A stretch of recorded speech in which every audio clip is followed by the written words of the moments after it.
और मुंबई की तर्ज पर दिल्ली में भी जल्द ही नजर आएंगी गगनचुंबी इमारतें। दिल्ली में शहरी विकास विभाग इस बाबत तैयारी कर रहा है। विभाग का मानना है कि दिल्ली में वर्टिकल ग्रोथ से ही बन सकते हैं ज्यादा फ्लैट्स।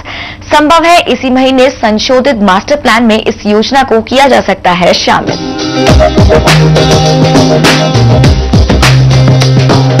राजधानी दिल्ली में ऐसी ऊंची ऊंची इमारतें कम ही हैं। ऐसा नहीं है कि डीडीए या फिर दूसरी एजेंसियों ने ऊंची इमारतें नहीं बनाई हो, लेकिन दिल्ली में प्लॉट का फ्लोर एरिया रेशियो यानी FAR कम होने की वजह से बिल्डिंगों की ऊंचाई सीमित ही रही। लेकिन अब केंद्र सरकार के दिल्ली में ऊंची इमारतों की वकालत करने के बाद दिल्ली सरकार का योजना विभाग इसके लिए प्रस्ताव तैयार कर चुका है और इसको मास्टर प्लान में शामिल करने की कार्रवाई भी शुरू हो चुकी है।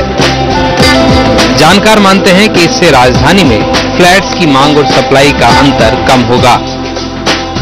It is better to go vertically high and create more facilities, more openness. And अगर आप वो भी देखें कि आप जब वर्टिकली हाई भी जाते हैं तो उसमें अगर आप पूरी दिल्ली को वर्टिकली ऊपर कर देंगे तो आपको हॉरिजॉन्टल डेवलपमेंट के कंपैरिजन में आपको ज्यादा लोगों को आप अकोमोडेट करेंगे। दिल्ली में अभी एक प्लॉट पर 200 FAR है।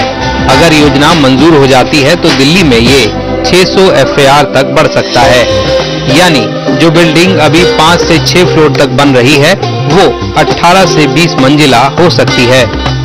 ऐसे में दिल्ली में फ्लैट्स की कीमतों में भी कमी आने की संभावना जताई जा रही है। FAR बढ़ने से बेसिकली क्या होगा कि आप ज्यादा यूटिलाइजेशन कर सकते हैं, ऑप्टिमम यूटिलाइजेशन कर सकते हैं लैंड का। तो नेचुरली अगर FAR बढ़ रहा है तो कीमतों में कमी आएगी।